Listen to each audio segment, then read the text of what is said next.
Un saludo a los integrantes, profesores y alumnos de la Cátedra de Obligaciones de la Facultad de Derecho de la Universidad Nacional de Asunción.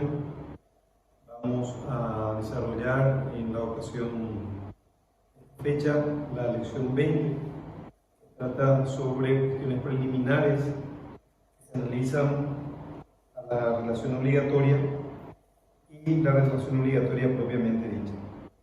En primer lugar, tenemos que señalar que las obligaciones están comprendidas dentro del libro segundo, el título segundo, puntualmente. Pero no es el único título ni el único libro de este Código Civil, de nuestro Código Civil que vamos a utilizar. Vamos a ver dentro de un momento cómo está estructurado nuestro Código Civil. Y vamos a darnos cuenta que en realidad la temática de esta materia estudia principalmente esa parte del libro segundo, pero realmente se extiende a muchas otras partes. Por lo tanto, como habíamos dicho ya varias veces, es siempre conveniente hacer el seguimiento de estas clases con el Código Civil. Lo importante también es establecer en esta primera parte de obligaciones es hacer una ubicación del derecho de las obligaciones como parte de los llamados derechos patrimoniales que prevé nuestro Código Civil y nuestra legislación civil.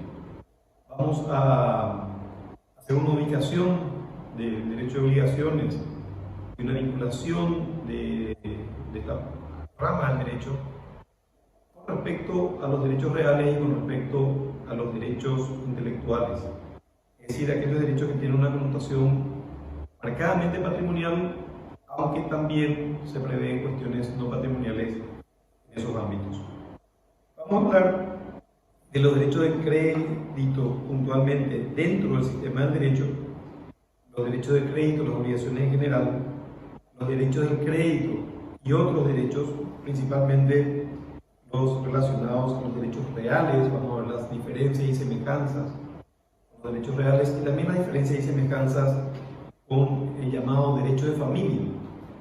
A veces pensamos en la esencia misma del derecho de familia y parece tan distante al ámbito patrimonial. Sin embargo, vamos a analizar hoy algunas semejanzas y por supuesto algunas diferencias que se entablan entre las obligaciones o el derecho de crédito y puntualmente el derecho de familia. Cuando ubicamos la materia, vemos básicamente esto que estábamos hablando. El libro segundo, con sus dos partes principales, sus dos títulos principales, de los hechos y actos jurídicos, que abarcó toda la primera parte de nuestro programa de la materia, y el título segundo, que arranca en el artículo 417, desarrolla casi orgánicamente, como diría el recordado maestro, el profesor José Ramón Silva Alonso, casi orgánicamente toda la estructura del derecho civil y obligaciones, desde sus componentes básicos, sus transformaciones, sus clasificaciones, y termina finalmente con sus formas de extinción. Para terminar este programa de obligaciones vamos a ver que hemos hecho, como decía el maestro, realmente una revisión casi orgánica de todo lo que sucede en las obligaciones desde que nacen, cómo evolucionan, cómo se componen, cómo se clasifican y cómo finalmente se extinguen. Y si vamos a hacer realmente un estudio parte por parte bien desmenuzado. Hablando un poco de nuestro Código Civil, del cual vamos a hacer, digamos, un uso reiterado del mismo, es bueno recordar algunas cuestiones vinculadas a este libro segundo y a todos los demás libros que componen el Código Civil. La Convención Nacional de Codificación se había creado con el afán de dotar al Paraguay de un cuerpo o de cuerpos normativos nacionales, sacándonos un poco aquella dependencia, entre comillas, de normas extranjeras, de las cuales vivimos mucho tiempo tradicionalmente en este país. Encomienda al doctor Luis de Gasperi la labor de redactar el anteproyecto del Código. Tenemos que recordar brevemente que durante gran parte de nuestra historia el Paraguay se munió de leyes extranjeras, así en el primer momento de la República, después de concluida la colonia, obviamente seguíamos regiéndonos por las leyes españolas, aunque habíamos cortado vínculos con la corona española, empezando el proceso en 1811.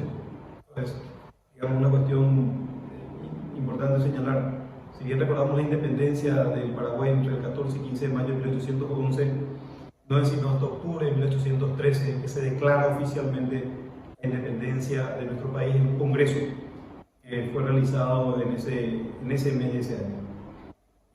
Un proceso que terminó, digamos, después de más de 2 años para realmente pasar de ser provincia del Paraguay a ser república del Paraguay. Pero durante todo ese tiempo y mucho más, nos seguimos rigiendo por las leyes españolas que ya regían desde la época de la colonia. Terminada la guerra del 70, el país estaba formal y realmente devastado, no teníamos posibilidad material ni física de emprender procesos legislativos complejos.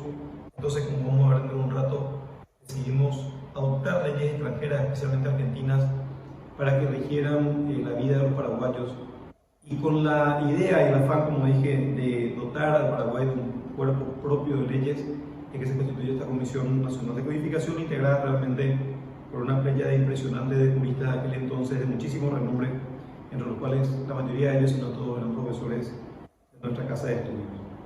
El 27 de septiembre de 1959, esta Comisión Nacional de Codificación encomendó la elaboración del anteproyecto del Código Civil paraguayo al doctor Luis de Gasperi. Luis de Gasperi, una persona reconocidísima en aquel momento y ya hoy una figura histórica en el derecho paraguayo, realiza el trabajo de redacción en prácticamente 3 años de tiempo, poco más de 3 años de tiempo, y entrega a la comisión el anteproyecto, un anteproyecto que era mucho más largo que lo que finalmente sale aprobado como ley, sale sancionado como ley del Congreso Nacional en diciembre de 1985. Entra a regir nuestro Código Civil paraguayo el 1 de enero de 1987. Tuvimos 1 año y días de vacatio legis. Durante ese año y poco más de tiempo, los juristas paraguayos de aquel entonces se dedicaron a estudiar profundamente las transformaciones que iba a sufrir la legislación civil paraguaya, pasando del sistema del Código de Vélez al sistema del Código Civil paraguayo anteproyectado por Luis de Gasperi. Revisando los antecedentes a los cuales echó mano Luis de Gasperi, la doctrina tradicional divide estos en mediatos e inmediatos. Al respecto, como mediatos, vamos hasta figuras tan antiguas como el Corpus Juris Civile de Justiniano, el esposo de don Augusto José de Freitas, una obra magnífica de este jurista brasilero que había hecho un anteproyecto, un verdadero anteproyecto del Código Civil para Brasil, y muy modestamente le llamó esposo a una obra realmente magnífica y abarcante de todo lo que podía regularse en aquel momento respecto a la vida del pueblo brasileño. Y finalmente, un código que fue importantísimo en todo el proceso de codificación del siglo XIX, que fue el Código Civil francés de 1804, una obra realmente encomiable, cuya cabeza se puso el mismo Napoleón Bonaparte y se hizo acompañar de una serie de juristas que habían redactado. Realmente lo que redactaban fueron los juristas, pero él le dio, digamos, el soporte político y la intención política de tener un código propio con su nombre, porque entendía, al igual que Justiniano, que realmente él iba a pasar a la historia más que por sus batallas, más que por sus conquistas, más que por lo que había ganado desde el punto de vista material por su código. Así como a Justiniano lo recordamos por su Código Civil, a Napoleón también, aparte de sus grandes fuerzas históricas, se lo recuerda principalmente por su Código Civil de Napoleón, que hasta hoy en día, a pesar de los ayornamientos y ajustes que se le fue haciendo con el transcurso de estos más de 2 siglos, sigue vigente, incluso no solamente en Francia, sino en otros lugares. Tenemos el proyecto ya entregado por el doctor Luis de Gasperi, que lo redactó, repetimos, en 3 años, el anteproyecto.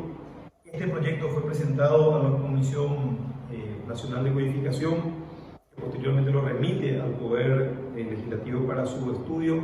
Obviamente, el doctor de Gasperi y los procesos posteriores de ajuste de su anteproyecto se inspiraron y realizaron muchos códigos. El Código Civil alemán de 1900, el famoso BGB, de 1900 de Alemania, del cual traemos una norma que es muy obvia, el artículo 138 de ese Código Civil alemán, como antecedente inmediato de nuestro artículo 671, que trata el tema de la lesión.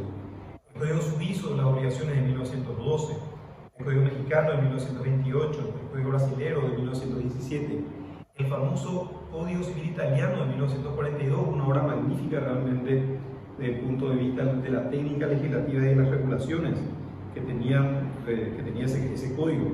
En realidad, hay que reconocer que todos estos códigos, el proyectista se inspiró, sacó normas, sacó instituciones y fue armando, digamos, el rompecabezas con el cual finalmente constituyó su anteproyecto. Hablando brevemente de uno de los antecedentes principales, el Código Civil francés de 1804, recordemos que este Código Civil francés, como dije, tuvo una gran influencia en todo el proceso de codificación del siglo XIX. Tiene artículos que hoy los repetimos casi como principios, están copiados en la imagen de algunos de ellos, casi como principios jurídicos de validez universal. Sirvió realmente de inspiración a todos los códigos que vinieron posteriormente. No es el código más antiguo, de los cuales tenemos memoria, es uno más antiguo que también tiene cierta influencia en nuestro Código Civil, el famoso Código Civil de Prusia de 1794. El Código Civil de Prusia de 1794, por ejemplo, don Augusto José Teixeira de Freitas trae la clasificación de las consecuencias inmediatas y casuales. Eso se traspasa posteriormente a Vélez y posteriormente llega hasta nosotros a través de Gatry. O sea, podemos darnos cuenta que realmente el armado de un código implica mucha, y esto lo voy a decir muy respetuosamente, mucha copia de muchos códigos, porque las ideas buenas hay que saber copiarlas, no solamente copiarlas, hay que saber copiarlas, hay que hacer algo armónico a los efectos de que el código tenga sentido y tenga intención. Pero, ¿cómo dejar de recordar también probablemente antecedente más importante del cual se haya inspirado de Gatry, que era el Código Civil de Vélez? Un código civil que estuvo vigente en nuestro país durante muchísimos años, durante exactamente 110 años, desde 1876 hasta hasta el último día de 1986, entra a regir en nuestro país el 1 de enero de 1987. En la Argentina fue inspiración del jurista cordobés don Dalmacio Vélez Sarsfield. Él redacta este anteproyecto de código, se convierte en código civil para toda la nación argentina. Nosotros decidimos finalmente adoptar este código civil con un procedimiento que se llamaba libro cerrado. Hubo toda una discusión en el Parlamento de aquel entonces acá en Paraguay sobre si adaptábamos el Código Civil chileno de don Andrés Bello o aceptábamos tal cual estaba el Código Civil argentino de don Dalmacio Vélez Sarsfield. Finalmente ganó la tesis que se llamó adoptista, en contraposición a la otra tesis que se llamaba la adaptista. La tesis adoptista finalmente entonces termina imponiendo el Código Civil argentino de don Dalmacio Vélez Sarsfield, el libro cerrado para la República del Paraguay. Este código, repito, regió muchos años en nuestro país, sirvió obviamente, fue inspiradora al Código Civil paraguayo, el anteproyecto que elaboró de Gasperi. Posteriormente, en este Código Civil argentino hay una reforma legislativa muy importante en el año 68, a través de una ley, la ley 17.711. Si ustedes investigan un poco, incluso en internet, se van a dar cuenta de la magnitud que tuvo esa reforma que se dio en 1968. No fue la única, hubo otras, pero hay que reconocer que probablemente haya sido la más importante de todas, porque ayornó realmente el Código Civil de Vélez a toda la realidad social de aquel entonces y a todas las nuevas instituciones que fueron apareciendo entre finales del siglo XIX y ya la década del 60, casi 70 del siglo XX, porque habían habido cambios muy importantes en la legislación comparada. Cito estas cuestiones porque vamos a encontrar realmente muchas similitudes entre el Código Civil argentino y sus modificaciones y el Código Civil que finalmente termina siendo promulgado para la República del Paraguay. Este es el Código Civil paraguayo, es una ley formalmente, es la ley 1183 del año 85, entra en vigencia en 1987, como dijimos, y solamente un año de tiempo, realmente un tiempo muy corto, muy breve, para estudiar todo un nuevo Código Civil que tiene 2.815 artículos, que realmente implica una labor importante en la lectura, en la comprensión de las nuevas instituciones, en la diferenciación con lo que se tenía antes respecto al Código de Vélez, algo que seguimos estudiando, algo que seguimos aprendiendo, por supuesto, hasta ahora. El gran maestro de Gasperi solía tener una frase que a mí siempre me había impactado, que decía: el Código Civil te depara grandes sorpresas todos los días. Es decir, nosotros que tenemos esto como oficio, esto de estudiar una pequeña parte del Código Civil, realmente no nos dejaría de sorprender cada vez que revisamos sus normas, porque realmente cada vez encontramos cuestiones novedosas. Este Código Civil se divide en un título preliminar básicamente y 5 libros. Marqué en rojo los libros a los cuales vamos a echar mano en esta materia. Incluso del título preliminar, en alguna ocasión vamos a hacer mención también del estudio de esta materia. Ese título preliminar se basa básicamente en cuestiones vinculadas al derecho internacional privado, en cuestiones que se basan en las relaciones civiles de las personas cuando son transnacionales, esas relaciones, una serie de normas muy bien, digamos, digeridas ya, que regulan la situación cuando traspasamos las fronteras del país. Y otras cuestiones vinculadas a disposiciones generales que hacen a todo el código, como por ejemplo vigencia de la ley en el tiempo y otras cuestiones están reguladas ahí.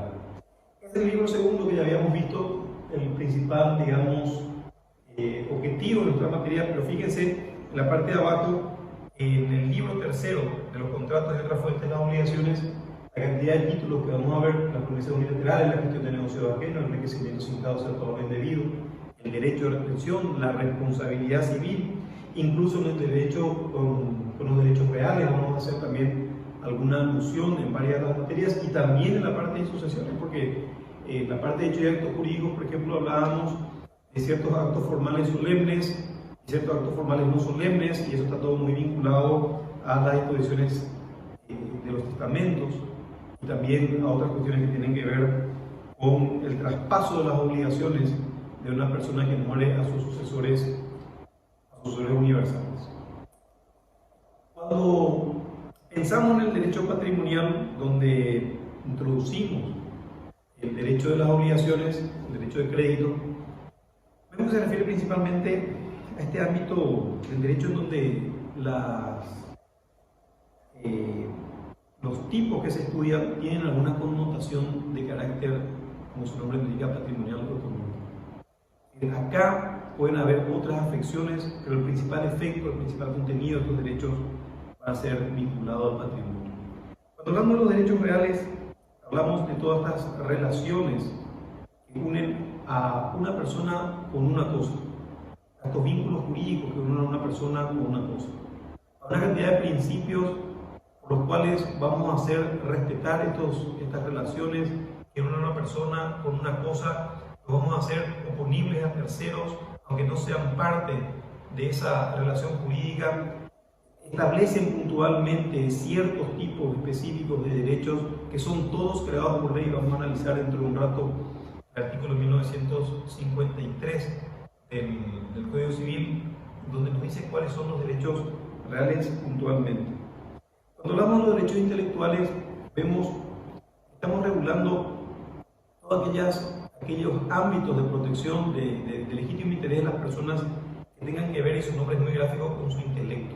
Es decir, aquellas cuestiones que las personas, aquellas obras que las personas crean con su imaginación, con su ingenio, con su habilidad, y que tienen una repercusión, sea estética, sea meramente de imagen, sea meramente de afán de beneficiar el espíritu de esas personas, o tenga una función práctica, tenga una función de solucionar un problema. Así vamos a ver que en los derechos intelectuales se comprenden, por ejemplo, los derechos de autor. Es decir, en los derechos de autor vamos a regular todo lo que tenga que ver con la creatividad del ser humano en todos los tipos de formatos y aplicaciones y manifestaciones que se puedan dar. Y nuestra ley paraguaya en ese sentido es por demás generosa, porque nos dice, no solamente se van a proteger las obras literarias, las obras pictóricas, la música, la melodía, la letra de las músicas, las esculturas, sino, dice, y todo otro soporte que por cualquier motivo el ser humano haya creado para darle manifestación o para darle materialidad a esa manifestación del espíritu, una manifestación con un carácter eminentemente estético, aunque podría eventualmente también tener una finalidad práctica, pero lo que se busca es la estética, es decir, aquella parte de la creación humana que tiene que ver con el aspecto estético. Lo que se protege básicamente en este tipo de manifestaciones es no tanto la idea, sino la representación de la idea. Y vayamos entonces a un ejemplo sencillo. Podríamos decir cuántas esculturas sobre la rosa hay, o cuántos poemas sobre la rosa hay. Y la persona no podría proteger la idea de hacer una escultura con una rosa, o no podría proteger la idea de hacer un poema sobre una rosa. Sino que se protege la expresión estética de ese poema, la expresión estética de esa escultura, y pueden haber un sinnúmero, literalmente millones de poesías vinculadas a las rosas, una de menor calidad, como la que podría escribir yo, una de mucho mejor calidad, como podría escribir realmente un buen poeta, pero ambas están siendo protegidas por el derecho de autor como manifestación de la espiritualidad humana, como manifestación del intelecto humano, como manifestación de la creatividad humana. Tenemos marcas que también protegemos dentro de los derechos intelectuales, es decir, estos signos que identifican a bienes o a servicios que prestamos los seres humanos o que prestan los seres humanos, que tienen principalmente también una connotación patrimonial, económica. Cuando una persona registra una marca, lo que busca justamente es diferenciarse de personas que brindan el mismo servicio o personas que venden los mismos productos o productos similares. ¿Por qué? Porque han ganado fama por la calidad de sus servicios o por la calidad de sus productos. El celular que ustedes tienen marcas, los autos que manejamos tienen marcas, la ropa que usamos, muchas de ellas tienen marca, los televisores en los cuales vemos alguna película o algún partido de fútbol tienen marca, es decir, todo hoy prácticamente lo que está en el comercio tiene marca, aunque podría no tener, es decir, alguna persona podría dedicarse a fabricar, por ejemplo, zapatos y decir, no quiero una marca, porque no me interesa tenerla, pero sí le va a interesar tenerla en el momento en que la gente empieza a preferirle a él y a buscarle a él, justamente por esa función de diferenciarse de los demás, que se han creado las marcas, y las marcas protegen esa capacidad diferenciadora de un bien o un servicio de otros bienes o de otros servicios. Así protegemos marcas que son combinaciones de colores, palabras, formas de letras, incluso imágenes tridimensionales en muchos casos, como las botellas de algunas gaseosas, constituyen hoy realmente marcas de carácter tridimensional, porque uno al ver la botella, al ver el tipo de botella, identifica automáticamente el producto que está queriendo comprar. Y tenemos también patentes.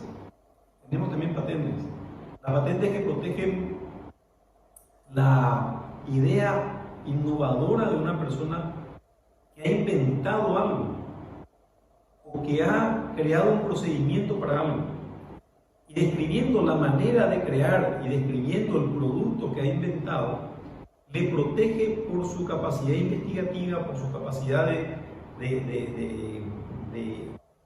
dar una nueva manera de hacer algo o de dar un nuevo producto a hacer algo.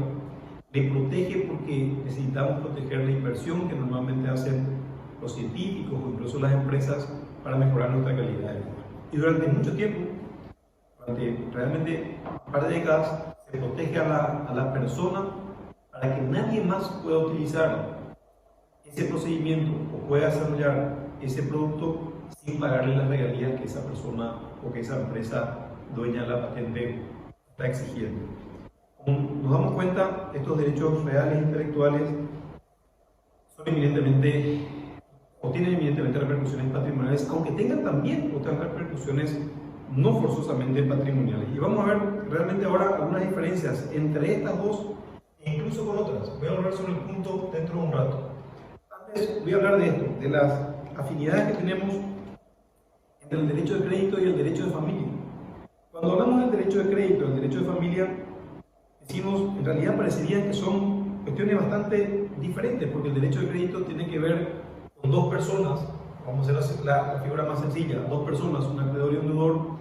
El deudor está constreñido a dar, hacer o hacer algo por el acreedor y el acreedor puede obligarle. O sea, una connotación eminentemente patrimonial, una connotación que tiene que ver con el interés pecuniario, patrimonial, traducible en dinero, que tiene el acreedor con respecto al deudor. Y sin embargo, el derecho de familia parecería ser muy distinto, porque se trata de cuestiones vinculadas más bien a relaciones internas entre los seres humanos, que se basan normalmente en una afinidad de sentimientos que se inicia con la afinidad de sentimientos. Son situaciones naturales que el derecho fue arreglando, como el matrimonio, la filiación, el mismo divorcio, la familia mismo. Es decir, son instituciones que el derecho fue arreglando porque eran instituciones nacidas naturalmente.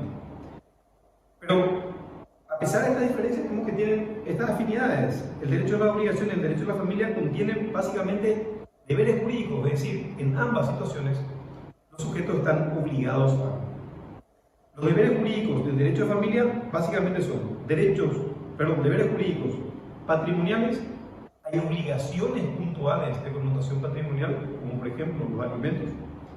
Hay deberes conductuales que tienen que ver con deberes de cohabitación, fidelidad, guarda, custodia, buen trato, etc. O sea, son deberes que se imponen a las personas de acuerdo a la manera en que se tienen que comportar con los demás miembros de su familia. Hay sanciones o consecuencias que se imponen ante el incumplimiento, por ejemplo, la pérdida de la patria potestad, por ejemplo, la obligación o la condena a prestar una suma de dinero en concepto de alimentos, cuando esos alimentos no son pasados voluntariamente, o por ejemplo, la sanción de culpabilidad en la declaración del divorcio. Estos son ámbitos, consecuencias puramente vinculadas al derecho de familia. Y las diferencias que saltaban a la vista eran más obvias. Hablábamos en primer lugar del contenido. El uno era eminentemente patrimonial, aunque podría tener algunas connotaciones extrapatrimoniales, no digo como excepción, pero como caso muy raro, como caso raro por lo menos, en donde, digamos, por ejemplo, cuando una persona tenía un vínculo afectivo muy importante con una cosa y ese vínculo era muy evidente, podría tener una connotación extrapatrimonial a través de lo que se llama el daño moral. En la jurisprudencia, un caso muy evidente es el tema de la afectación a la vida de las mascotas. Las mascotas, los animales, son considerados técnicamente en la mecánica del código como cosas, pero evidentemente a esos animales que viven con nosotros, pequeños perros blancos que corren por ahí, están permanentemente en la casa haciendo las suyas, las personas se relacionan con vínculos afectivos muy fuertes. Entonces, en caso de que una persona dolosamente secuestre el animal con el fin de causar un daño, o le mate al animal con el fin de causar un dolor a la persona, ahí se dijo puntualmente en la jurisprudencia que podría haber una connotación de daño moral o extrapatrimonial. El contenido del derecho de familia es, como dijimos, eminentemente moral, pero hay que decir acá que también, no por caso raro ni excepcional, sino poco frecuente, puede tener también estas connotaciones, o estos derechos pueden dar connotaciones patrimoniales. Como por ejemplo, tendríamos los casos derivados de daños en el derecho de familia. Algunos casos en los cuales puede haber daño emergente o incluso lucro cesante ante el incumplimiento de promesas esponsales, daño emergente o lucro cesante en el caso de las nulidades del matrimonio, daño emergente, lucro cesante, daño moral en el caso del divorcio.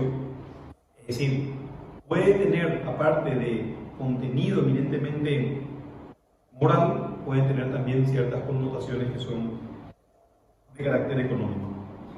El objeto del derecho de crédito básicamente constituye una prestación.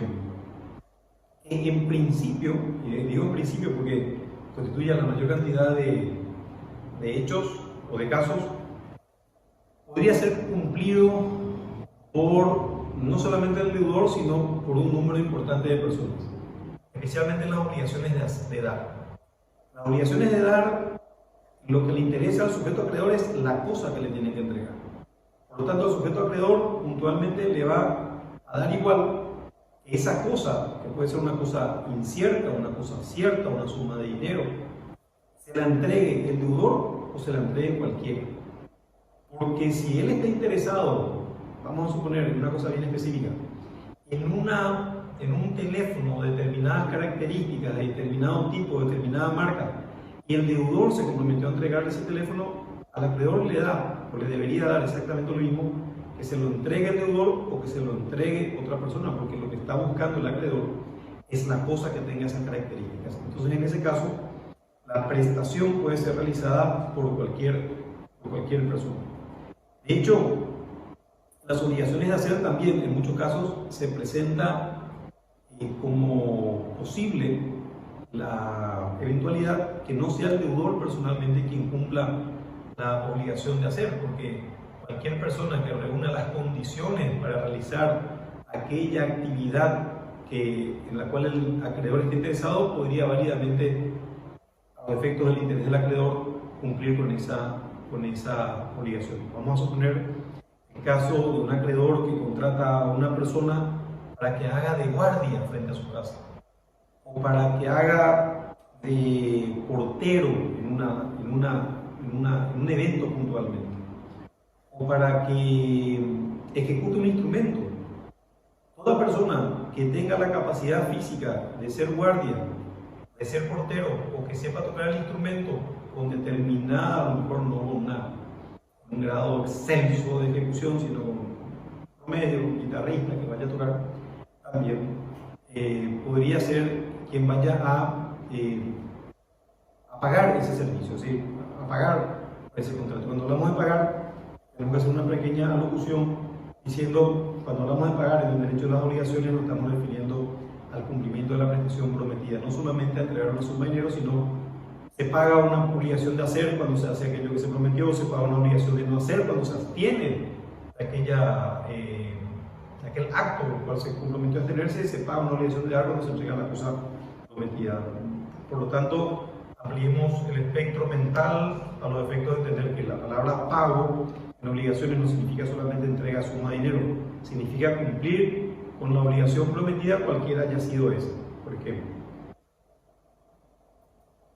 Y alguna excepción con respecto a estas obligaciones de hacer podríamos encontrar en las llamadas obligaciones inscritas personas, a lo cual vamos a ver lecciones más adelante, en donde la obligación inscrita persona lo que tuvo en vista el acreedor al momento de contratar, básicamente fueron ciertas características muy personales del sujeto obligado, de modo tal a que el sujeto obligado con esas características personales cumpla exactamente lo que el acreedor tenía en mente para su satisfacción.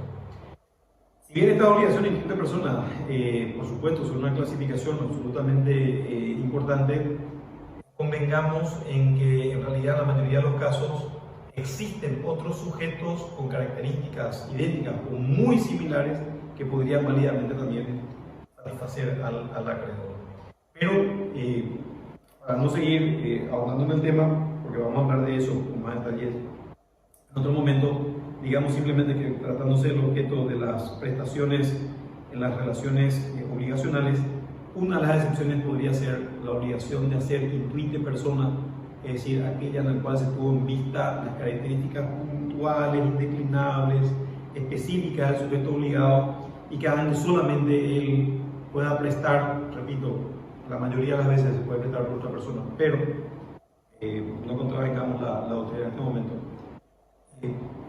Pero el acreedor obtendría satisfacción solamente con esa prestación. Sin embargo, el contenido de las obligaciones del derecho de familia normalmente son personales, es decir, es el sujeto vinculado a una familia o a una relación de filiación, etcétera, el que está obligado al cumplimiento de sus prestaciones. Son prestaciones normalmente indelegables. El incumplimiento de la prestación comprometida en una relación obligacional trae una serie de consecuencias.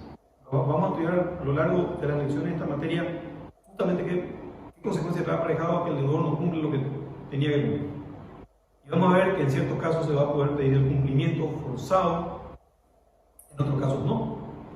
En otros casos no, porque, por ejemplo, el tiempo era esencial al interés del sujeto acreedor. Entonces, si la persona se comprometió, el deudor se comprometió a llevar determinado producto en un día y a una hora específicamente determinada, como por ejemplo el vestido de novia de una señorita que se va a casar, ¿para qué le sirve el vestido de novia a la señorita el domingo de tarde cuando el casamiento era el sábado de noche?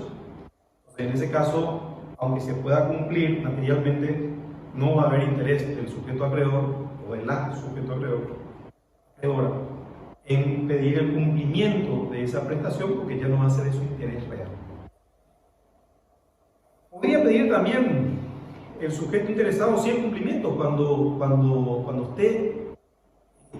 sigue interesado en el cumplimiento de esa obligación aún después del vencimiento de la misma. Como son normalmente las obligaciones de dar suma de dinero, como son las obligaciones de dar ciertas cosas inciertas o incluso ciertas cuando le interese al acreedor legítimamente después del vencimiento obtener eso. Si no le interesa o ya se hace imposible el cumplimiento después, le queda la vía de la resolución y le queda la vía también de la indemnización. Es decir, tenemos realmente una gama muy grande que pasa por el cumplimiento de la obligación, por la resolución del contrato, del acto jurídico, y por la indemnización que puede acompañar a cualquiera de los dos. El incumplimiento de los deberes de familia, aparte de ciertas consecuencias patrimoniales que ya habíamos hecho referencia, no trae mayormente consecuencias de orden económico, salvo aquellas puntualizaciones que habíamos dado en carácter de indemnización. Sí tiene otro tipo de sanciones, como ya habíamos dicho más arriba: pérdida de la patria potestad, declaración del divorcio por culpa del cónyuge incumplidor, etc. Cuando hablamos de la diferencia con los derechos reales, una de las que primero salta a la vista es el carácter erga omnes que tiene el derecho real. El derecho real, por la manera que se ejerce, realmente impone el derecho al resto de la sociedad. El vínculo jurídico entre una cosa y una persona, pero se impone ese vínculo jurídico muchas veces a través de la registración pública al resto de la sociedad. Sin embargo, el derecho de crédito es un vínculo jurídico que se establece entre dos personas y tiene un principio que es el principio de la relatividad de efectos de ese acto jurídico o de esa relación. No se puede extender a otras personas, salvo excepciones que también vamos a estudiar en el transcurso de esta materia y que ya fuimos viendo también en la parte de hechos y actos jurídicos, cuando, por ejemplo, podemos extender los efectos de un acto jurídico a los acreedores girografarios, quienes pueden válidamente ejercer la acción revocatoria mobiliaria, por ejemplo. Pero básicamente el vínculo entre acreedor y deudor, nadie se puede meter en ese vínculo, nadie se puede perjudicar de ese vínculo y nadie se puede beneficiar de ese vínculo. Es un vínculo excluyente, exclusivo entre ellos dos y excluyente entre ellos dos. El derecho de crédito normalmente pone en relación, como decíamos, al sujeto acreedor y al sujeto deudor. Acá tenemos que ser también muy gráficos. Pueden ser un sujeto deudor y un sujeto acreedor, un sujeto deudor, varios sujetos acreedores, varios sujetos deudores, varios sujetos acreedores. Es decir, la combinación puede ser realmente bastante variada, o varios sujetos deudores y un solo sujeto acreedor. Es decir, puede haber, digamos, distintos tipos de vínculos, pero básicamente van a haber dos partes en esta relación obligatoria civil: un sujeto acreedor, un sujeto deudor. Sin embargo, el vínculo que se establece en los derechos reales es el vínculo de la persona con la cosa y con efectos directos con relación a terceros a los cuales se va a imponer la existencia de ese vínculo. En los derechos reales, la creación se da por medio de la ley. Tenemos acá un artículo que ya cité, el artículo 1953, que nos dice que los derechos reales son el dominio, el condominio, el usufructo, el uso, la habitación, las servidumbres prediales, la prenda y la hipoteca. En el Código de Vélez, por ejemplo, teníamos un derecho real de garantía que ya no lo tenemos, que era la anticresis. La anticresis fue dejada de lado por falta de uso, según algunos comentaristas del Código. no se usaba en la vida práctica en nuestro país. Por lo tanto, al momento de sancionar y de promulgar el nuevo Código Civil paraguayo, eliminamos la anticresis y tenemos como derechos reales garantías solamente la prenda y la hipoteca. ¿Esto qué nos indica? Que no siendo creado por ley, nosotros en Paraguay no podemos tener anticresis porque los derechos reales se crean por ley. Sin embargo, las obligaciones no están limitadas a la ley, es decir, están reguladas por la ley, por supuesto. Y vamos a ver que tienen una regulación bastante profusa desde el momento, como dije, de la creación al momento de la extinción. Pero podrían ir surgiendo, digamos, formas que no tienen manifestación específica de la ley y a pesar de ellos son obligaciones civiles. Los derechos reales, dice una conocida frase de los doctrinarios, dice que son perpetuos. En realidad, el lema de perpetuos hay que ponerle un gran signo de interrogación al lado, porque nada es perpetuo. En realidad, todos los derechos tienden a extinguirse en algún momento. Pero los derechos de crédito son realmente etéreos, es decir, son realmente muy sutiles. Hay una unión entre el acreedor y el deudor que, como decía el doctor Silvio Alonso, nació para morirse. Es decir, nace con el afán casi inmediato o mediato o a un cierto tiempo de extinguirse. ¿Y cómo vamos a extinguir ese vínculo jurídico? Vamos a verlo después, con el pago, con la compensación, con la transacción, con la dación en pago, con la prescripción liberatoria, aunque hay toda una discusión en la doctrina si la prescripción liberatoria es una forma de extinción de las obligaciones, pero por lo menos la ley nos dice, tienes que ejercer el derecho de crédito dentro de un tiempo determinado y si no lo ejerces, ese derecho de crédito se extingue en el sentido de que lo que se extingue es la acción, que es lo que caracteriza principalmente las obligaciones civiles de las obligaciones naturales desde el punto de vista práctico. Pero vemos entonces que los derechos de crédito son derechos etéreos, son derechos, decía el doctor Silvio Alonso, y lo recuerdo muy cariñosamente en su clase cuando él decía, son como aquellas flores que nacen en el campo después de las tormentas, después de las lluvias de verano. Uno sale al campo y no entiende cómo, pero se llenaron de flores. Y están ahí 2 o 3 días y al cuarto día volvieron a desaparecer. Entonces nacieron, vivieron durante muy poco tiempo y se extinguieron. Y decía el doctor Silvio Alonso también en una frase muy gráfica, muy propia de él, decía, los derechos reales son como los durmientes del ferrocarril.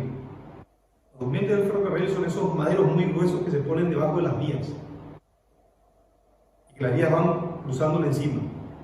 Y decía, uno puede sacar un durmiente del ferrocarril de la época de la colonia y está ahí, un pedazo de madera casi petrificado. Entonces uno ve que el derecho real, este carácter de perpetuo, lo que quiso decir la doctrina, imagino yo, son permanentes, es decir, no se extinguen, hasta tanto no pase algo puntualmente, una causal de extinción de ese derecho real que lo elimine, pero no se extingue por el mero transcurso del tiempo. Están ahí, pueden estar ahí a todo lo largo de la vida de una persona, salvo casos muy puntuales donde sí se extinguen, como por ejemplo la hipoteca, que tiene sí un plazo de extinción, seguramente porque está vinculado al derecho real, o uno de los derechos reales que está vinculado a los créditos, se extingue a los 20 años. Y puede estar toda la vida, en muchos casos, toda la vida, pensemos en el dominio, una persona es dueño de una cosa, toda la vida el dueño, incluso puede pasar a sus hijos, y de ahí a sus nietos, y a esos nietos. Entonces conocemos familias, acá mismo en Trinidad hay familias que tienen casas que están viviendo desde la época de hace muchísimo tiempo, acá en Trinidad, en Asunción, cerca de la Facultad de Derecho. Hay familias muy antiguas de Asunción que tienen casas que fueron pasando de generación en generación y siempre es el mismo apellido el dueño de la casa. Evidentemente ese señor nació, heredó en algún momento, vivió ahí hasta muy viejo y se la pasa a sus hijos y sus hijos siguen viviendo ahí, etcétera, etcétera. O sea, acá vemos una de las características o diferencias puntuales entre el derecho de las obligaciones y los derechos reales, en donde los derechos reales, nos dicen, son de plazo muchas veces indefinidos, salvo excepciones muy puntuales. Y las obligaciones, sin embargo, son etéreas, nacen para morir enseguida, con cierto tiempo, como decía Silvio Alonso, incluso para prescribir, es decir, para sacarle la acción y con eso privarle probablemente del principal elemento de interés que tiene el acreedor, que es la posibilidad de reclamar incluso por la fuerza. Otra diferencia es que los derechos reales versan normalmente sobre objetos corporales existentes, y sin embargo los derechos de crédito pueden versar sobre derechos no existentes, a unos objetos futuros. Es decir, se puede contratar muchas veces sobre objetos que todavía no han nacido.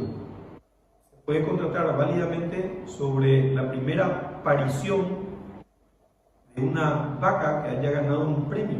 Entonces una persona puede contratar con otra el ternero de esa vaca, se lo vayan a entregar a él pagando una suma de dinero. A lo mejor la vaca no está ni preñada todavía, sin embargo se puede contratar. Con respecto a los derechos intelectuales, volvamos un poco a esto, ya lo habíamos hablado, los derechos de autor y derechos conexos, las patentes, las marcas, tienen eminentemente connotaciones patrimoniales y tienen también algunas connotaciones no patrimoniales a las cuales vamos a hacer referencia. Algunas diferencias entre los derechos intelectuales y los derechos de crédito tienen que ver, por ejemplo, con el alcance de la protección. La protección de los derechos intelectuales normalmente es erga omnes, es decir, protege al autor, al inventor, al dueño de la patente, contra todas las personas. Le da, como diríamos, un título de propiedad sobre aquello que creó su mente, su inteligencia, su creatividad, su ingenio, aquella solución técnica que encontró, aquella manifestación artística que creó, protege contra todos. Hay un vínculo entre el autor de la obra y la obra misma. Y acá nacen muchos derechos no patrimoniales y muchos derechos patrimoniales, diría yo todos. Por ejemplo, nace el derecho de la persona que escribió un libro de autorizar incluso su reproducción o negarse a que se reproduzca, es decir, puede no publicarlo, tiene derecho hasta no publicarlo. Pensemos el caso de una persona que diga, creó una obra y se la muestra a sus amigos, y sus amigos le dicen, es una obra magnífica, vamos a suponer una persona que haya escrito el mejor libro de nuestra materia de obligaciones, y se la muestra a su compañero de cátedra que también es un profesor de obligaciones y le dice, es la mejor obra que se escribió, y él dice, no quiero publicar. ¿Y por qué no quiero publicar? No quiero. Y él tiene todo el derecho de hacerlo, ese es un derecho no patrimonial. ¿Por qué? Porque él es el padre de esa obra. Y él decide si esa obra se publica, cómo se publica, si se traduce, si no se traduce, si eventualmente fuera una obra artística tipo literaria, una novela, si se lleva al cine, si se lleva al teatro, si se le puede llevar a otros idiomas, a la traducción de esa obra. Es decir, tiene una cantidad de derechos no patrimoniales, tiene derecho a ser reconocido como el padre de esa obra. Fíjense que si pensamos en la famosa obra de Miguel de Cervantes y Saavedra, el ingenioso hidalgo Don Quijote de la Mancha, que fue escrita ya siglos, todos los derechos patrimoniales que hubiera tenido Don Miguel de Cervantes y Saavedra se extinguieron. Porque hoy día la protección de esos derechos es de muchísimos años, 70 años después de la muerte del autor acá en Paraguay, pero pensemos que si hubiera habido esa protección, esas protecciones se extinguieron hace muchísimo para Don Miguel de Cervantes. Pero hasta hoy seguimos diciendo que el ingenioso hidalgo Don Quijote de la Mancha es obra de Miguel de Cervantes y Saavedra. Es decir, le reconocemos el derecho, la paternidad de esa obra a él. Pasen los siglos que pasen, seguirá siendo el autor de Don Quijote de la Mancha, como le suelen llamar. Cuando pensamos, sin embargo, en el vínculo entre el deudor y el acreedor, vemos que el vínculo es muy diferente. Y de ese vínculo vamos a sacar, digamos, también todos los derechos y obligaciones que rogan a las partes. Derechos y obligaciones que en esta materia hacemos el dibujo fácil de pensar que son obligaciones que tiene el deudor con el acreedor y el acreedor que tiene derechos, pero muchas veces el acreedor es al mismo tiempo deudor de su deudor, quien es acreedor a su vez de ese acreedor original. ¿Por qué? Por vínculos bilaterales que tiene, es decir, por contratos. En algunos derechos intelectuales les decía, entonces, existen derechos no patrimoniales y también obviamente existen derechos patrimoniales. esta parte de los derechos patrimoniales y no patrimoniales es probablemente el punto de similitud, de unión, de contacto entre los derechos de crédito y los derechos intelectuales, porque se basan en cuestiones que son patrimoniales. Y justamente lo que acabo de señalar. Cuando hablamos del derecho de las obligaciones, estuvimos hablando de un rato con respecto a esta cuestión, y vamos a hablar de que en las obligaciones hablamos de un vínculo jurídico. Y más que un vínculo jurídico, hay algunos autores que hablan de una relación jurídica, porque dicen que el término relaciones es más gráfico, comprende mejor la situación que sucede entre un deudor y un acreedor. Vamos a ver que existen justamente eso que acabo de mencionar, dos sujetos. Se llama el sujeto activo de la relación obligatoria, el acreedor, el sujeto pasivo de la relación obligatoria, que es el deudor.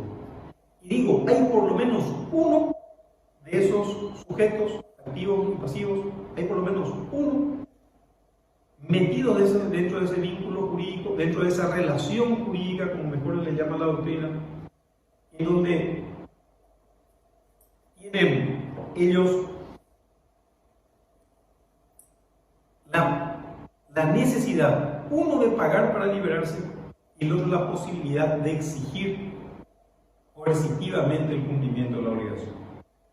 Y este es el punto. Si bien después vamos a hacer un gran ajuste con respecto a lo que acabo de decir, el tema de cómo se ejecuta coercitivamente ciertas obligaciones que no son posibles de ejecutar realmente, pero para hacer sencilla la idea ahora digo que puede pedir coercitivamente las consecuencias jurídicas, sería más propio. Este es el punto justamente en donde la relación obligatoria se diferencia grandemente de otras relaciones, que no son propiamente jurídicas, en donde puede haber también un vínculo, en donde puede haber también un sujeto que exige y un sujeto que debería prestar, pero que el sujeto que debe prestar no puede ser constreñido a ello. Pensemos en los vínculos que unen a los feligreses con su iglesia, con su confesión, a las personas que nos unimos todos en reglas, a lo mejor no escritas, ni sancionadas, ni promulgadas, ni codificadas, pero que nos unimos todos en reglas de urbanidad, es decir, de buena conducta, de buen comportamiento, reglas que nos enseñan, como decimos desde chiquitos, desde la casa, a que cuando uno llega saluda, a que cuando uno sale se despide, a que tiene que pedir las cosas por favor, a que tiene que decir muchas gracias cuando hacen algo que nos beneficie. Y pensamos, hay vínculos entre esas personas, hay sujetos que merecerían el saludo o la despedida o el muchas gracias, pero no hay forma de constreñirle a esa persona. Es decir, normas de urbanidad, muchas normas de moral, normas éticas, que no tengan obviamente un correlato con una norma jurídica, que se haya quedado solamente en normas morales o en normas éticas o en normas religiosas. Ahí también existen vínculos, existen relaciones en donde las personas tienen todas estas características, pero le falta la gran diferencia con las relaciones obligacionales que constituye la posibilidad de exigirlo coercitivamente, o el mero cumplimiento u otra consecuencia jurídica que no sea el cumplimiento, y vamos a ver los casos puntuales. Me anticipo a comentar un par de ellos para hacer clara la idea.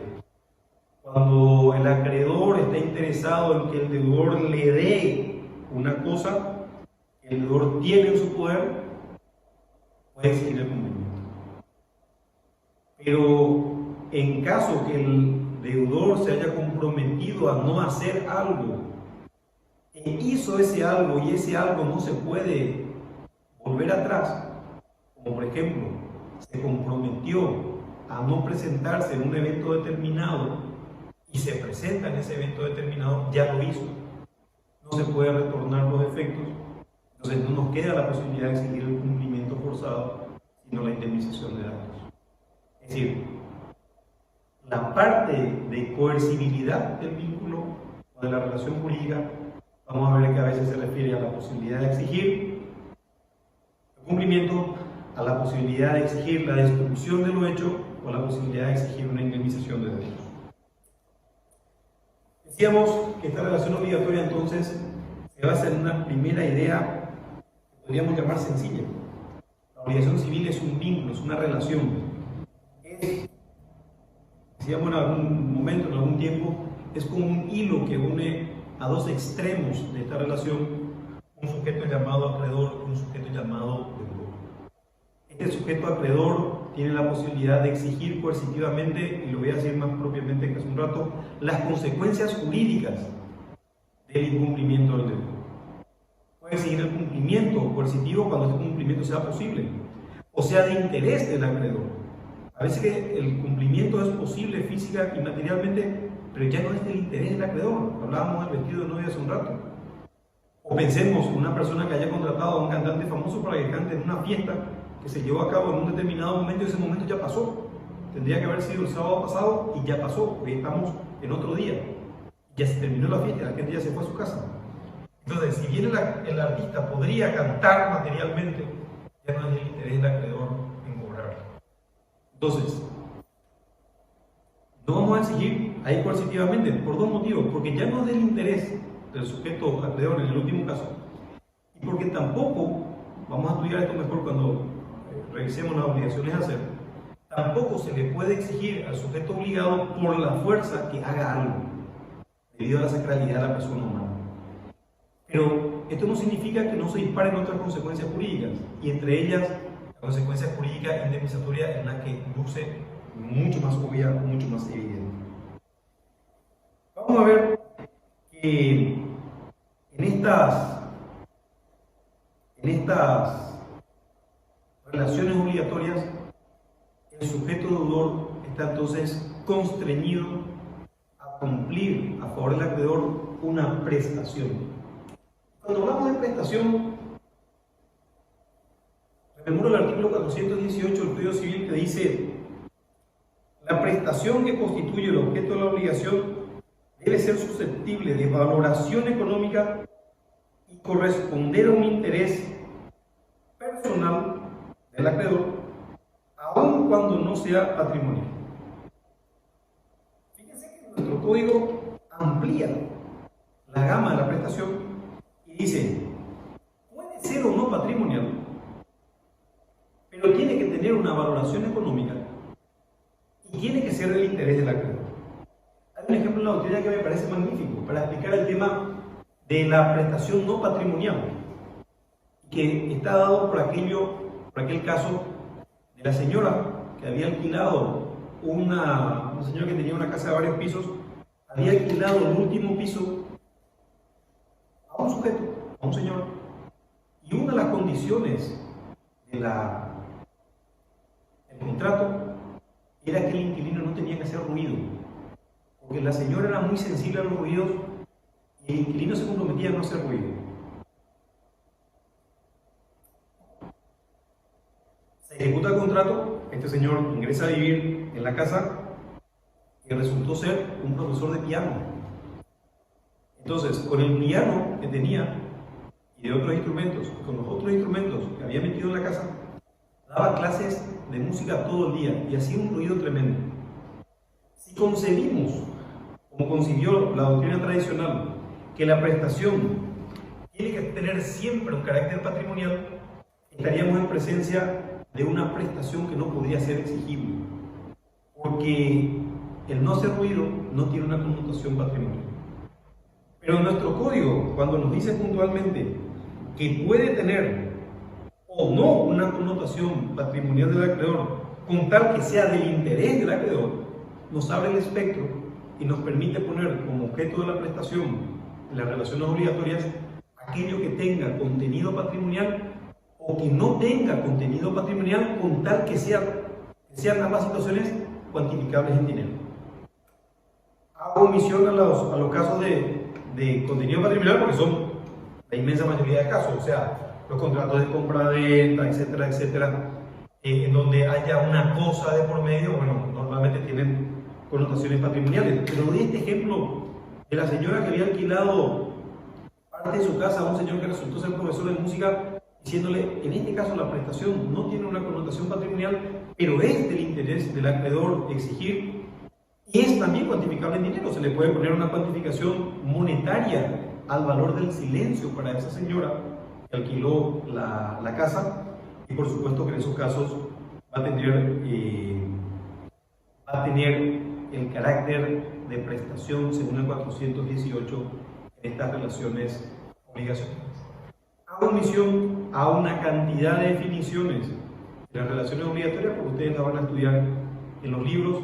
Me quise poner el acento en la descripción de las características de esta relación obligacional para poner mucho énfasis en cuestiones que son, digamos, importantes. El vínculo o relación jurídica establecida entre dos partes. Estas dos partes pueden ser de dos personas o de más de dos personas. Es decir, puede haber un acreedor, varios deudores, un acreedor, un deudor. Pueden haber un deudor y varios acreedores. Es decir, la combinación puede ser, y esto lo vamos a estudiar en otra parte del programa, de distintos tipos. Ese vínculo se diferencia de muchos otros vínculos o relaciones por el carácter de coercible y por las características de la prestación. La prestación tiene que reunir las características que nos describe el artículo 418 de nuestro Código Civil. Tiene que ser patrimonial o no, siempre y cuando corresponda al interés de la gente. Tiene que ser cuantificable en dinero. Con respecto a las fuentes de las obligaciones, vamos a encarar esto desde dos puntos de vista. Lo voy a hacer no tan largo para que sea, digamos, bien contundente la idea, porque vamos a ver con respecto a las fuentes de las obligaciones en algún otro momento. Si lo miramos desde la perspectiva del Código Civil, encontramos estas fuentes de las obligaciones. Las obligaciones pueden ser contractuales, y acá una muy breve observación. Normalmente llamamos contractuales aquellas relaciones que están previstas. Hay un pequeño error, creo que no es 419, sino 417.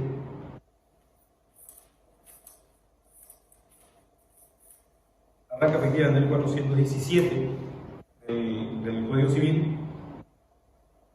Se refiere no solamente a aquellas relaciones en las cuales las partes están unidas por un contrato, sino en aquellas relaciones en las cuales están unidas por un vínculo previo, incluso nacido de la vida. Extracontractuales, cuando no existe acuerdo de voluntad entre las partes, acá metemos todo el ámbito amplio, el ámbito de los ilícitos, aquel accidente de tránsito ocurrido en la calle, aquel uso no autorizado de una obra protegida por los derechos intelectuales. No hay un vínculo entre el acreedor y el deudor, entonces se regula por estos artículos 1833 y siguientes. Hay una relación precontractual prevista en dos artículos de nuestro Código Civil, son el 689 y 690. Hay una fuente postcontractual que se da en los casos en donde el contrato ya se extinguió, pero las obligaciones nacidas de ese contrato siguen proyectando los efectos, como por ejemplo, cuando un sujeto trabaja para una empresa, es un cargo muy importante, por ejemplo, es director de una fábrica o director de algún emprendimiento. En función a esa dirección, conoce de muchos secretos, de muchos detalles de producción, etc. Y un día rompen el vínculo. Y el sujeto, que era el director de la fábrica, sale de la empresa y va a trabajar con la competencia. La pregunta es, si él tenía que guardar discreción con respecto a la producción, a los secretos de producción, etc., y sale de la empresa, terminó el vínculo y puede contarle a todo el mundo, entre ellos a su nuevo empleador, cuáles son los secretos de producción. Y la respuesta es no. Es decir, ahí podríamos hablar de la continuación de ciertos efectos del contrato ya extinguido en una relación postcontractual que impone justamente las cargas de la buena fe. Es decir, esa persona se tendría que callar con respecto a lo que supo vinculado a su trabajo originario en esa empresa. Y las fuentes legales, es decir, la misma ley puede dar nacimiento a relaciones obligatorias. Cito brevemente el caso de los impuestos, las tasas de las contribuciones, es decir, las leyes tributarias o las leyes de prestación de alimentos que imponen a ciertas personas el deber de alimentar a sus parientes que no tengan forma de unirse los alimentos necesarios para vivir. Desde otra óptica, la fuente de las obligaciones civiles se encararon de estos ángulos, es decir, de estos orígenes. El derecho romano primitivo identificaba el delito, la única fuente. Después, aparte del delito, se mezcló el delito con el contrato. Gallo ya hablaba de una tercera fuente genérica, no solamente el delito del contrato, sino una tercera fuente etérea que él no le dio mucha forma en aquel momento. El digesto de Justiniano, digamos, una de las fuentes más tradicionales, más antiguas, decía: las fuentes de las obligaciones son el contrato, el cuasicontrato, el delito y el cuasidelito. Y después, a partir de Potier, se agregó la ley. Se hablaba de 5 fuentes: el contrato, cuasicontrato, el delito, cuasidelito y la ley. Incluso hay autores que dicen: no, en realidad hay una sola, que es la ley. ¿Por qué la ley? Porque todas las otras, además, se reducen a la ley. De ahí nace el contrato, de ahí nace el cuasicontrato, de ahí nace el delito, de ahí nace el cuasidelito, y la gran fuente generadora de las obligaciones es la ley. Pero Alonso, en la clasificación que él hizo al momento de redactar el programa, partió las obligaciones en voluntarias y no voluntarias. Lo vamos a ver al final del programa, pero hablamos de todas estas. Hablamos de los delitos, de los cuasidelitos, de los contratos, de los cuasicontratos, hablamos de la ley. Nada más que el enfoque que le dio el maestro fue diferenciarlas según existía o no existía voluntad como elemento determinante al nacimiento de la obligación. Así como tenemos, la obligación no nació de golpe y porrazo, hubo una transformación, una evolución larga. En un primer momento tenemos que ante la producción de daños extracontractuales en el derecho primitivo, teníamos la reacción violenta, la reacción humana muy violenta, muchas veces comprensible y muchas veces incomprensible. Hasta el día de hoy, hay ante pequeños eventos de agresión que las personas reaccionan violentamente sin motivo, en una forma exagerada, caracterizando así lo que se conoce como etapa de la venganza privada. Es decir, ante la producción de un hecho dañoso hay una reacción. ¿Cuál es el problema de esta reacción? La desproporción. Muchas veces personas que todavía no han dominado el aspecto interno de su carácter, no han pulido, y después tienen que andar pidiendo disculpas o componiendo de alguna forma, llegan a reaccionar incluso hasta el día de hoy. Imagínense primitivamente cómo esto se producía normalmente. Una primera gran limitación a esta desproporción era la ley del talión, es decir, la ley de la proporcionalidad exacta. Aquella famosa frase de la ley del talión que repetimos hasta hoy en día: ojo por ojo, diente por diente, es decir, al daño causado se causaba exactamente el mismo daño del otro lado. Si bien no era la forma más civilizada de componer las cosas, convengamos que era una primera limitación a la desproporción que podía darse en la reacción de la venganza privada. Posteriormente tenemos la etapa que se llama la composición obligatoria, es decir, voluntaria. Es decir, a la víctima se le presentaba la oportunidad de aceptar o no una suma de dinero o una compensación económica. Si aceptaba, la persona renunciaba a la venganza. Pero si aceptaba y no le pagaba, podía ejercer un procedimiento que se llamaba la manus inexio. La manus inexio era un procedimiento normalmente que se ejecutaba a los deudores que no pagaban. Podía llevarle a la persona, podía tomarle presa a la persona del deudor, conservarla en una cárcel privada, tenerla ahí unos días, dándole determinada cantidad de alimento y determinada cantidad de agua, para que los amigos o los familiares tiendan a pagar la obligación, y si no pagaban la obligación, la persona podía ser muerta, llevándole del otro lado el Tíber, un procedimiento que se llamaba el tractiberio. Incluso los acreedores podían dividirse el cuerpo, si eran varios y uno solo lo ejecutaba, un procedimiento bastante fuerte, bastante duro, pero convengamos que habrá sido bastante eficaz a los efectos de que no existan deudores morosos, porque las consecuencias realmente eran muy, muy graves. Llega luego la ley Potelia Papiria, según la mayoría de los autores, nace en el año 326 a.C., en donde se abolió indirectamente el nexum y estableció dos grandes principios que hasta hoy día nos rigen: la prohibición de la prisión por deuda y el principio de que el patrimonio del deudor es la prenda común de los acreedores. Entonces, a través de esta ley tenemos estos dos principios que nos llegan hasta nuestra legislación o hasta nuestras legislaciones hoy día, y nos dice puntualmente que los deudores que no pagan no deben ir presos. Tenemos sin embargo una excepción en el artículo 13 de la Constitución de la República que nos dice: de la no privación de libertad por deuda. No se admite la privación de la libertad por deuda salvo mandato de autoridad judicial competente dictado por incumplimiento de deberes alimentarios o como sustitución de multas o fianzas judiciales. Salvo esas dos excepciones, no se permite la prisión por deuda. O sea, hay excepciones muy puntuales, pero el principio es que no.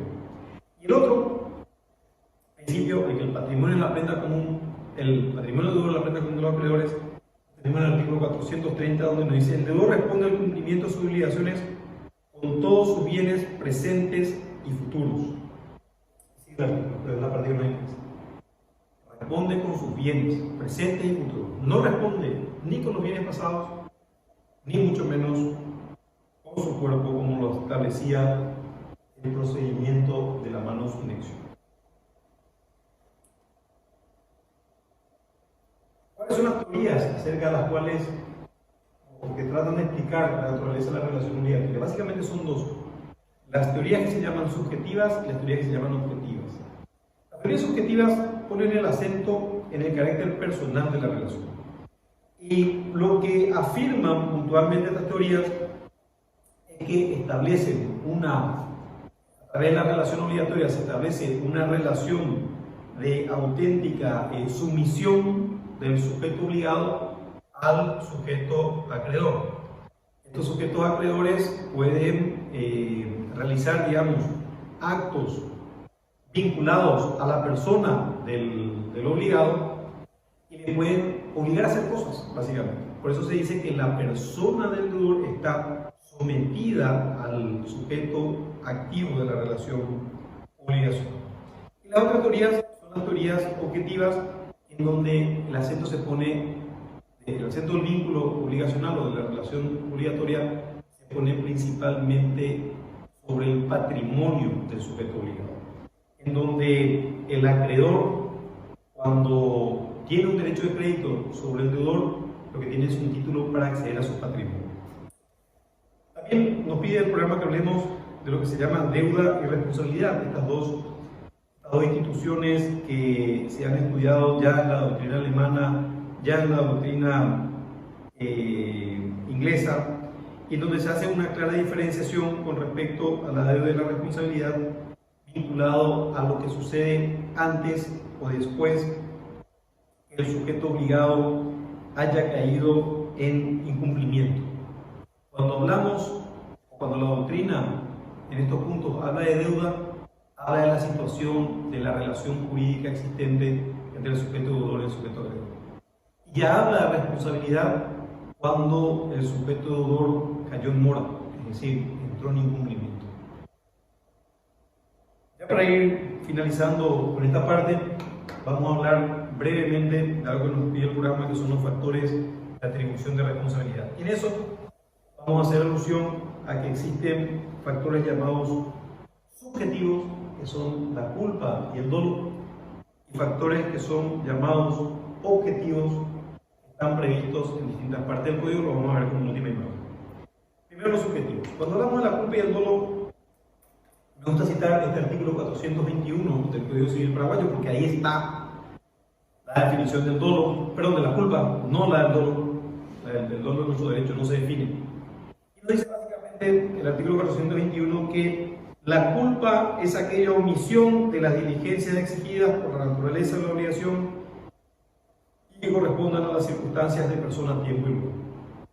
Este artículo 421 es la reproducción fiel, no idiomática, no es una copia idéntica, pero sí es la reproducción normativa fiel del artículo 512 del Código de Vélez. Si necesitan mayor información, pueden googlear o investigar sobre el artículo 512 del Código de Vélez, van a ver que la estructura normativa es exactamente la misma. Este artículo básicamente lo que nos dice es que habrá culpa cuando el deudor omita conductas que debió haber observado. Que debió haber observado según la naturaleza de la obligación, es decir, según o a lo que estaba comprometido a hacer en las relaciones contractuales o a lo que se esperaba de él en las situaciones extracontractuales. Y acá hay que ser muy gráfico porque este mismo concepto de culpa accede a las relaciones contractuales y a las extracontractuales según el artículo 1855 del Código Civil.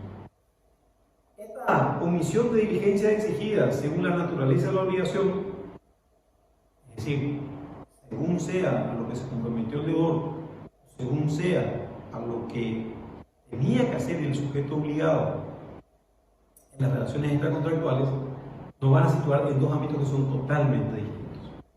Cuando vemos a qué se comprometió el deudor, tenemos que analizar el texto del contrato, el contexto del contrato, es decir, aquello que las partes no pactaron, pero que se considera virtualmente comprendido el contrato, y aquellas consecuencias que la ley asigna al contrato. Cito dos artículos, les pido que revisen para entender de qué estoy hablando: el 301 y el 715 del Código Civil. Y no dice más el artículo: y que correspondan a las circunstancias de persona, tiempo y lugar. Es decir, analizamos quién era el sujeto, qué prestación tenía que cumplir o qué conducta tenía que observar ese sujeto, no otro, ese sujeto, en sus circunstancias de tiempo y en sus circunstancias de lugar. Por eso se dice que el concepto de culpa es un concepto elástico, un concepto que se tiene que adecuar a la figura del sujeto cuya conducta estamos analizando.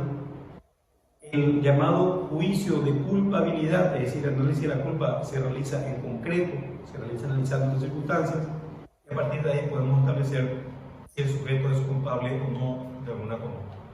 Cito el artículo 1724 porque tiene una cuestión que me parece interesante. En primer lugar, este artículo 1724 del Código Civil Argentino nuevo, llamamos nuevo al que reemplazó el Código de Vélez en el año 2015, nos repite la misma idea de culpa. Dice: la culpa consiste en la omisión de la diligencia debida según la naturaleza de la obligación, las circunstancias de las personas, el tiempo y el lugar. Igual a nuestro artículo 421, igual al 512 del Código de Vélez. Comprende la imprudencia, la negligencia y la impericia. El dolo, y acá define el dolo el Código argentino, nosotros no definimos, se configura por la producción de un daño de manera intencional o con manifiesta indiferencia por los intereses ajenos. Esto fue un avance normativo importante, porque en los códigos del siglo XIX se establecía solamente el dolo directo. Si ustedes revisan, por ejemplo, el artículo 44 del Código Civil chileno, van a encontrar que el Código Civil chileno regula el dolo, define el dolo, pero con un carácter evidentemente de dolo directo. Acá el Código Civil argentino regula el dolo directo y el dolo eventual, es decir, el dolo que se causa con intención manifiesta o con notorio desinterés. Englobamos. Y esto constituye un avance del carácter con respecto a la definición de dolo, porque tiende a proteger a la víctima, es decir, tiende a considerar dolosa incluso aquella conducta en donde no hubo intención directa, pero hubo notorio desinterés por los resultados dañosos que se podrían haber producido. Y el último gráfico que vamos a ver ahora, y lo vamos a tratar muy rápidamente, tiene que ver con los factores de atribución de responsabilidad que se llaman objetivos. Es decir, aquellos que prescinden ciertamente de la idea de dolo o culpa, es decir, del análisis conductual del sujeto a quien pretendemos responsabilizar, y que se basan más bien en las descripciones normativas que establece la ley, establece el código, a los efectos de atribuirle responsabilidad. En pantalla están citados los casos del riesgo creado, de la garantía, del abuso del derecho, el exceso de la normal tolerancia y de la equidad, con sus respectivos artículos. Y esta lista no es cerrada, es decir, esta lista está creciendo, esta lista crece, esta lista se desarrolla. Actualmente se considera también incluido en esta lista a la apariencia y a la confianza, muy vinculados en muchos aspectos al derecho del consumidor, en donde se busca puntualmente la protección del sujeto a quien se le causó el daño, y se busca que la persona que haya incurrido en el tipo que escribe la norma vaya a ser el responsable, aunque él no haya causado el daño. Aunque él no haya causado el daño. Tenemos, por ejemplo, los artículos 1853 y 1854 citados ahí en el riesgo, en donde son daños producidos por animales. Evidentemente, el dueño del animal no mordió a nadie, fue el animal el que agredió al vecino o al que pasaba frente a la casa. Sin embargo, nuestro artículo 1853 y 1854 responsabilizan al dueño o guardián de esa obligación indemnizatoria, no por ser los causantes del daño, obviamente, por ser los responsables de ese daño. Vamos a ir también estudiando esto con más detalles en otro momento más adelante, pero con esto damos por finalizada esta charla breve sobre la primera lección de obligaciones. Muchas gracias.